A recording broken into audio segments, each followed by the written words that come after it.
The morning began like any other calm Tuesday in Maple Ridge Estates, our quiet little slice of suburbia where the loudest sound was usually a lawnmower humming or a dog barking at the mailman. I was sitting on my porch with a steaming cup of coffee, enjoying the stillness, when 6 black SUVs suddenly rolled up to the house across the street. In seconds, men and women in dark windbreakers stamped with bright yellow letters, FBI, flooded out, moving with the kind of speed and coordination you only see in movies. They streamed through Patricia Lawson's front door like a well-rehearsed drill team. Moments later, they began hauling out box after box of documents. Their faces blank, their actions mechanical. Across the street, Patricia stood on her lawn in fuzzy pink slippers, wearing her signature HOA president sash as if it were a crown of authority. Her voice, shrill and defiant, echoed through the neighborhood. "This is all a giant misunderstanding," she yelled, waving her arms as if she could command the agents to stop. Something about voluntary contributions and community spirit.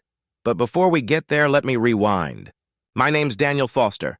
My wife Sarah and I moved into Maple Ridge Estates just 3 months earlier. We thought we'd found the dream home.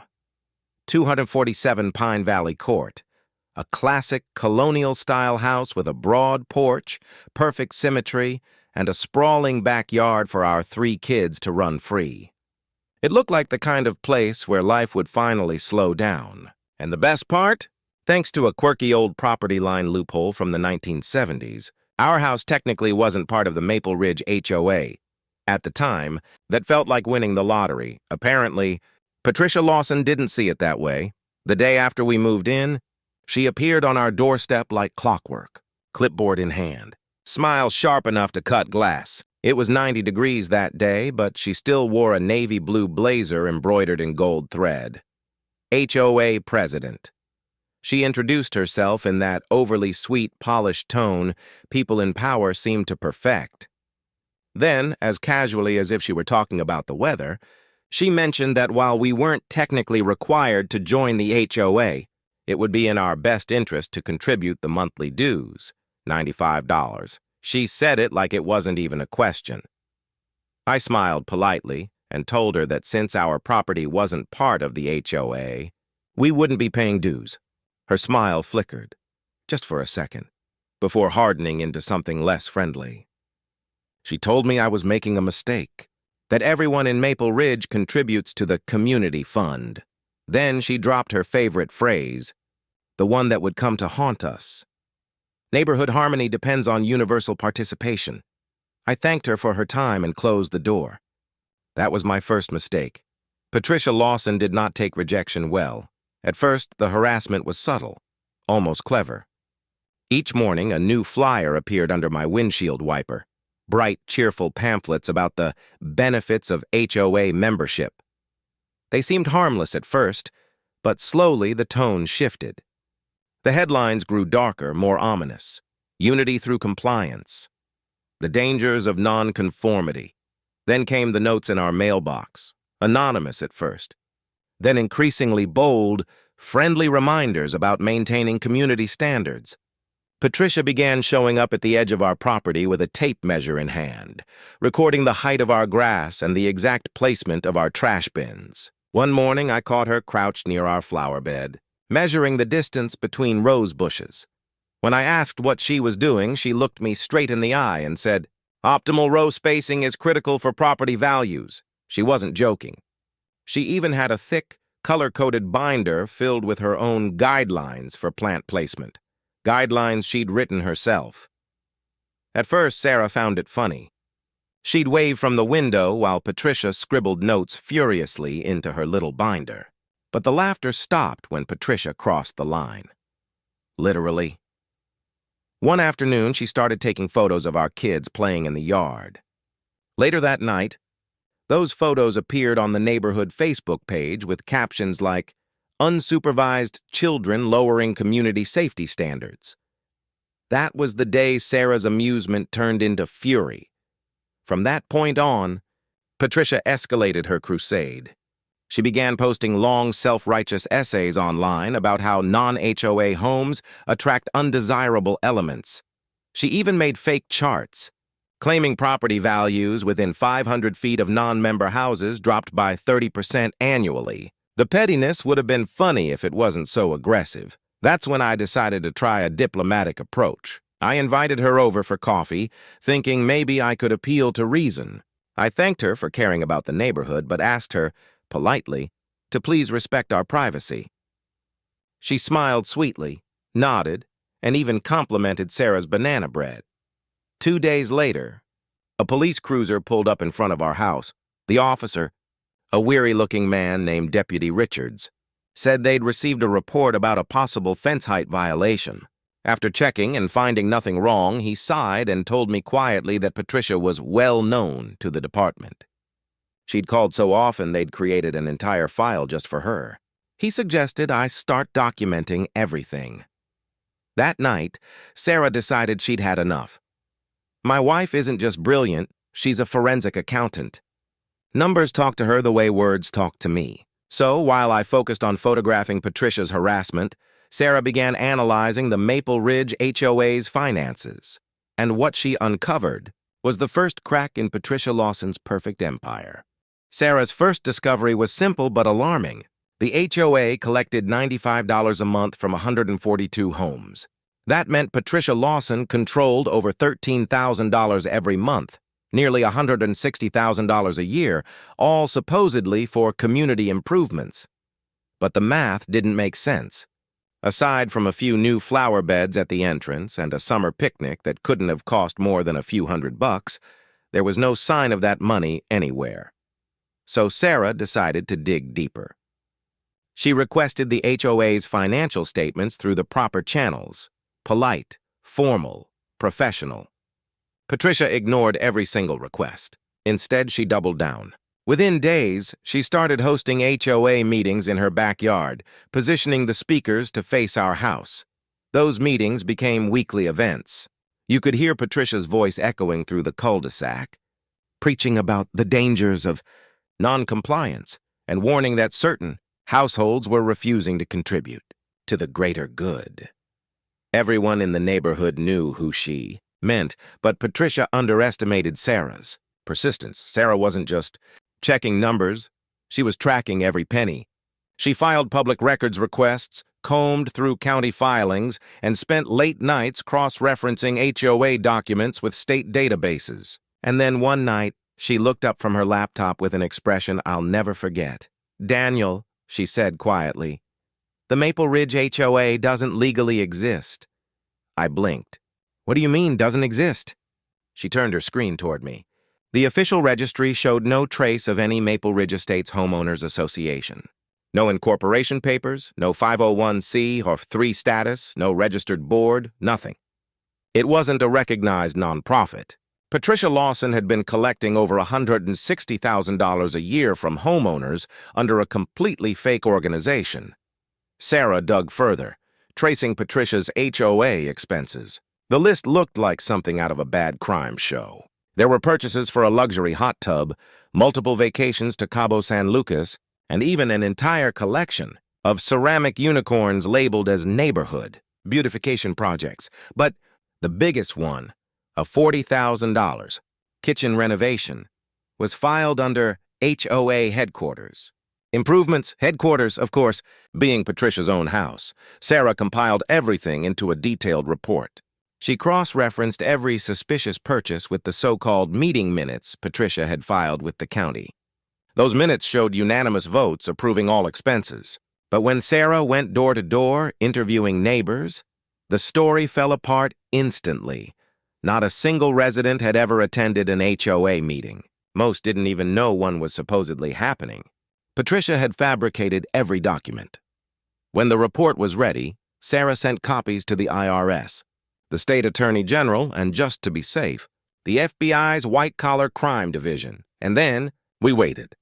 At first, nothing seemed to change. Patricia carried on like she always had, marching around with her clipboard, posting Facebook rants about ungrateful residents, and patrolling the streets like a self-appointed sheriff. But behind that smug confidence, something was starting to crack. She began making mistakes. It started small.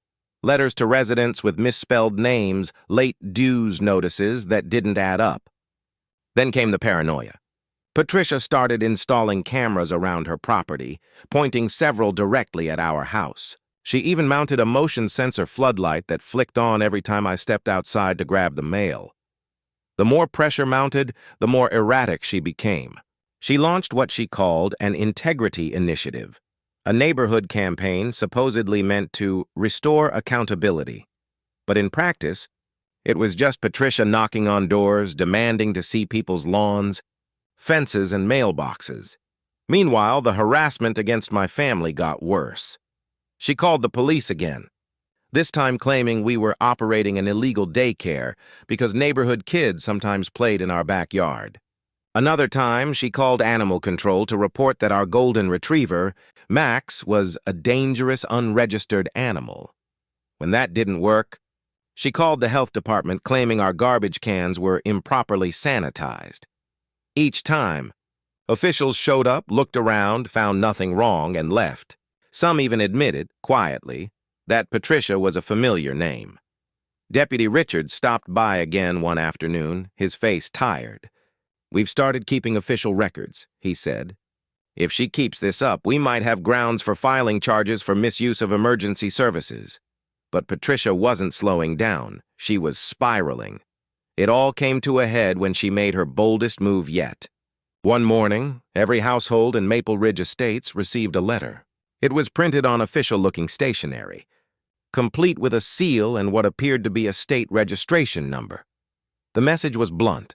Due to new state regulations, HOA dues will increase to $150 per month, effective immediately. Failure to comply may result in legal action, property liens, and wage garnishment. The letter struck fear into the neighborhood. Many residents were elderly couples or young families barely scraping by. Some people even cried on their porches, terrified they'd lose their homes. At the next HOA meeting, dozens of residents showed up, furious and demanding answers. Patricia stood at her podium, a folding table draped in a cheap banner that read Maple Ridge HOA, Leadership Through Unity, and declared that financial hardship is not my problem. Her voice was cold, almost mechanical. "Maintaining property values," she said, "requires sacrifice." Unfortunately for her, one of those angry residents was George Hoffman, a retired federal prosecutor who had just moved into the neighborhood the month before. George wasn't the kind of man you could intimidate with fake letterheads. He took a long look at that so-called regulation notice and immediately knew something was off. The state registration number didn't match any official format. The legal language was wrong. The entire document was a fabrication. So George started investigating on his own. He talked to Sarah, and when they compared notes, the full picture of Patricia's corruption came into focus. Between Sarah's forensic data and George's legal instincts, they built an airtight case, one that exposed years of fraud. What they found was staggering. Patricia had embezzled more than $400,000 over 6 years, falsified tax records, and run the HOA like her personal piggy bank. She even invented fake board members to rubber stamp her decisions. One of those names, I kid you not, was Jennifer Excellence. Later, George discovered that Jennifer Excellence wasn't a real person at all. It was the name of Patricia's childhood doll. By now, the walls were closing in. George still had friends in federal law enforcement, and with just a few phone calls, the wheels of justice started turning. Behind the scenes, investigators were already reviewing Sarah's original report. The evidence they found was enough to make even seasoned agents shake their heads. Patricia Lawson had created a fake HOA empire built entirely on lies, intimidation, and greed. And as the investigation gained momentum, the calm suburban streets of Maple Ridge Estates were about to witness something no one would ever forget. By the time George and Sarah finished compiling their evidence, Patricia Lawson's carefully built empire was hanging by a thread. The Maple Ridge Estates HOA, or rather Patricia's illusion of one, was about to collapse under the weight of its own lies. The two of them assembled everything into one massive file: bank statements, screenshots, meeting minutes, and copies of Patricia's fraudulent letters. George even wrote a cover letter outlining how Patricia's actions violated federal statutes, mail fraud, wire fraud, and tax evasion, to name a few. The moment George sent that file to his old contacts in federal law enforcement, things started to move fast. He told me later that he hadn't even finished his cup of coffee when he got a reply saying, "We'll take it from here." Still, in Maple Ridge, life went on like normal, at least on the surface. Patricia continued to act like the queen of the neighborhood. She hosted her ridiculous HOA socials, complete with name tags and speeches about unity through cooperation. But if you looked closely, you could see the cracks forming. Fewer people showed up. Her once loyal followers were beginning to whisper, and Patricia noticed. She began posting more frequently on the community Facebook page, her tone increasingly desperate. One post read, "Those who undermine the HOA undermine Maple Ridge itself. Without order, there is chaos." Another warned, "Disloyalty will not be tolerated. I know who you are." Then came the night when she completely lost control. It was a Friday evening just after sunset. I was out grilling burgers when a bright light suddenly flooded our backyard. Patricia was standing across the street holding a megaphone. "This is a community violation," she shouted. "You did not submit a grill usage form?" Sarah stepped outside and told her to go home before she embarrassed herself. Patricia just screamed louder, calling us non-compliant saboteurs. It would have been almost funny if it wasn't so pathetic. Deputy Richards arrived 10 minutes later. He was polite but firm. "Ma'am," he said, "if you don't step back onto your property, we're going to have to file a formal report." Patricia finally retreated, muttering under her breath about traitors and ungrateful neighbors. That was the last straw for many residents. People began to speak up publicly. Several homeowners, emboldened by George and Sarah's findings, refused to pay another dime in dues. Others demanded a full refund. Patricia tried to push back, threatening legal action, but the neighborhood had turned against her.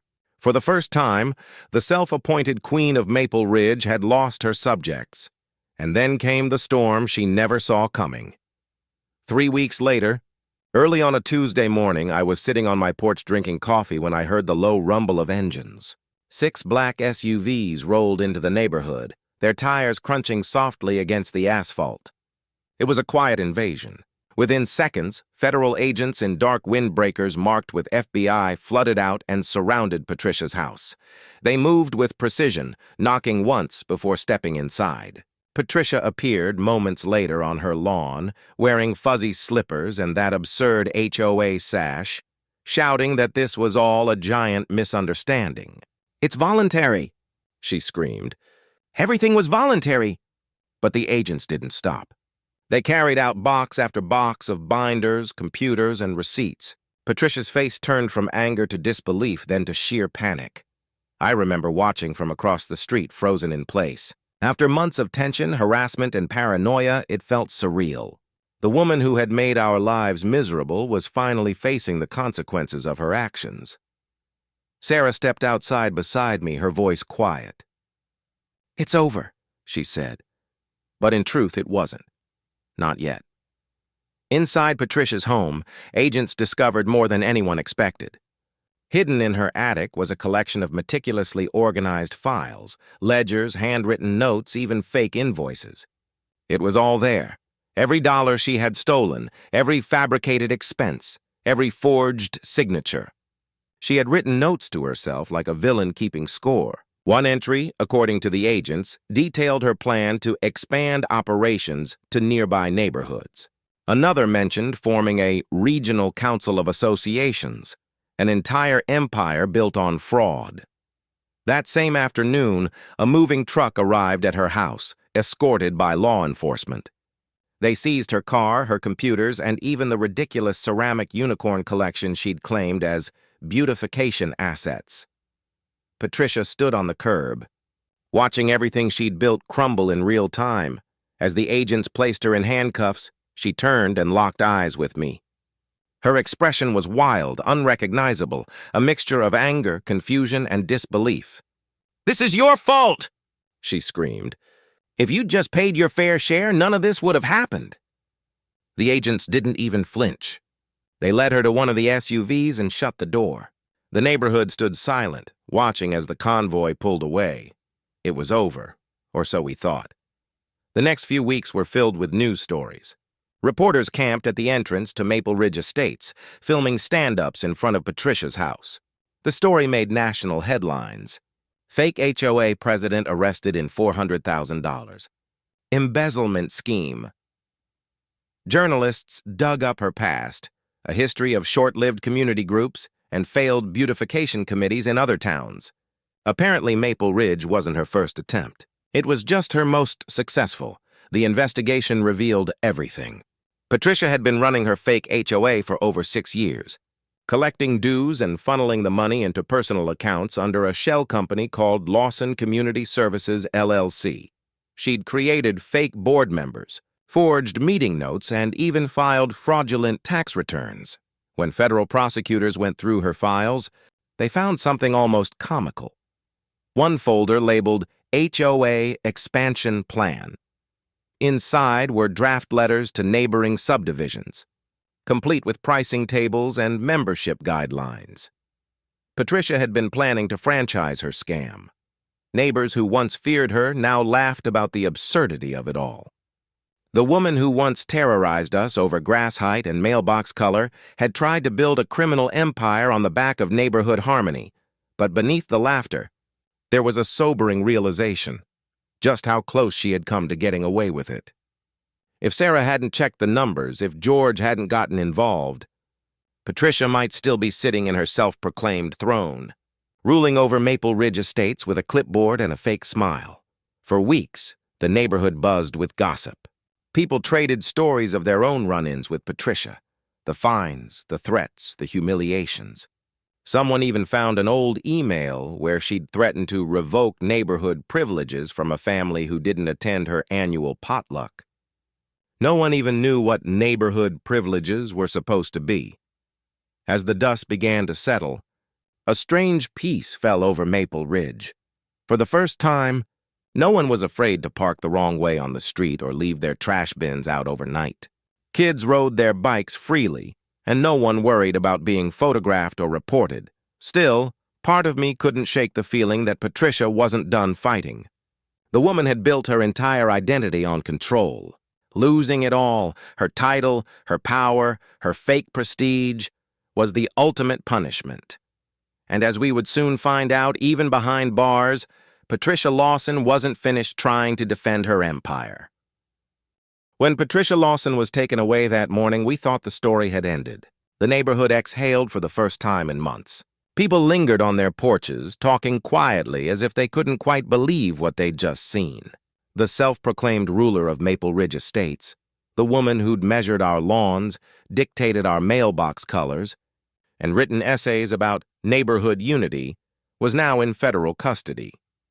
In the days that followed, agents returned several times, hauling away more boxes from Patricia's home. They found hidden safes, fake invoices, and even an entire drawer filled with pre-written violation notices, hundreds of them, each with a different homeowner's name. It seemed Patricia had been planning years of enforcement campaigns that would never happen. The investigation's findings were staggering. According to court documents, Patricia had committed a long list of crimes: mail fraud, wire fraud, tax evasion, and racketeering. She had falsified official records, forged signatures, and even created fake identities to make it look like a functioning HOA board existed. The treasurer, the secretary, and even the groundskeeping director, all fake. Some names were stolen from old resident directories, while others, investigators discovered, came straight from her imagination. One of the more surreal details came out later. When the FBI searched her attic, they found a small notebook titled Expansion Strategy.